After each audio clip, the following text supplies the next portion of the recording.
Major ডালিম তিনি যদিও বা একটা বিতর্কিত ইতিহাস সত্য হোক, তারপরও একটা ইতিহাস এস্টাবলিশ হয়ে গেছে পৃথিবীতে বাংলাদেশকে নিয়ে।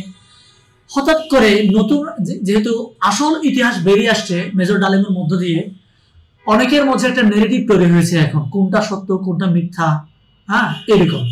তো এখন আওয়ামী লীগকে নিয়ে এবং শেখ মুজিবকে নিয়ে নানা নেগেটিভ ইতিহাস মেজর ডালিম বলার চেষ্টা করেছে, তার কুকর্ম এবং তার মানে কার্যক্রমগুলা দেশকে নিয়ে তার কি ভাবনা ছিল এবং তার চিন্তা কি ছিল এগুলো নিয়ে।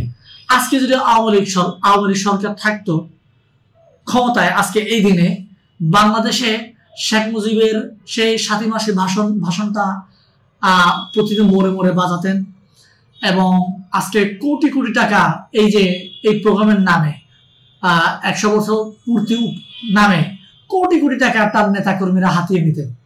অন্তপক্ষে আজকে এই দিনে এই যে বাংলাদেশের টাকা অবৈধভাবে যে একটা খরচ করতেন এবং আজকে প্রচুর পরিমাণে বিদেশে পাচার হয়ে টাকা, এই টাকা পাচার হওয়া থেকে আমরা রেহাই পেয়েছি আজকে এই দিনে। এই জন্য আমি মনে করি কি এই বিষয়টা নিয়ে আমাদের সেলিব্রেশন করা উচিত। এবং শেখ হাসিনা কেন পালিয়ে যেতে হলো? শেখ হাসিনা তো আমরা যদি মনে করি যারা আওয়ামী লীগ করতো ওরা তো মমতাময়ী মা বলতেন তাকে এবং জনদরদি বলতেন, তাহলে সে কেন পালিয়ে যেতে হলো? এবং মেজর ডালিমের মধ্য দিয়ে তার মানে বক্তব্যের মধ্য দিয়ে একটা স্পষ্ট তথ্য এসেছে যে আমরা যেটা শুনেছি এটার সাথে এটা মিলে যায়। যেমন শেখ মুজিবকে যখন মেরে ফেলা হয়েছে, হত্যা করা হয়েছে, শেখ মুজিবের লাশ সেই ধানমন্ডি 32 নম্বরে 2 দিন পরে ছিল লাশ। তাহলে এত মানুষ ছিল কি লাশ কি দাফন করার জন্য কেউ যায়নি? ঠিক তেমনি এই যে শেখ হাসিনা যখন দেশ থেকে পালিয়ে গেছে, তখন শেখ হাসিনার জন্য মিছিল করার জন্য একটা লোক আমরা বাংলাদেশে দেখলাম না। কিন্তু দেখেন শেখ হাসিনা যখন ক্ষমতায় ছিল তখন প্রচুর পরিমাণে মানে তেল দিত, তাকে নিয়ে প্রশংসায় ভাসিয়ে দিত, তার ভুল ধরার লোক ছিল না। ঠিক তেমনি আমি মনে করছি কি বর্তমানে যারা আমাদের খুব এই যে বিপ্লবের সরকারকে যারা নিজেদেরকে ধারক ও বাহক মনে করছে, এরা কিন্তু এই কাজটাই করে যাচ্ছে।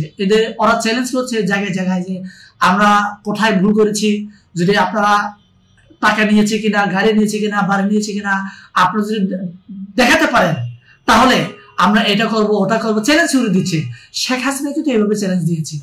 আমি মনে করি কি এই শেখ হাসিনার মতো এই চ্যালেঞ্জ না ছুড়ে দেখেন মানুষের জন্য কাজ করেন, দেশের জন্য কাজ করেন এবং ভারতের দাবিদারি করা বন্ধ করেন, তাহলে আমরা বাংলাদেশকে এগিয়ে নিতে পারবো।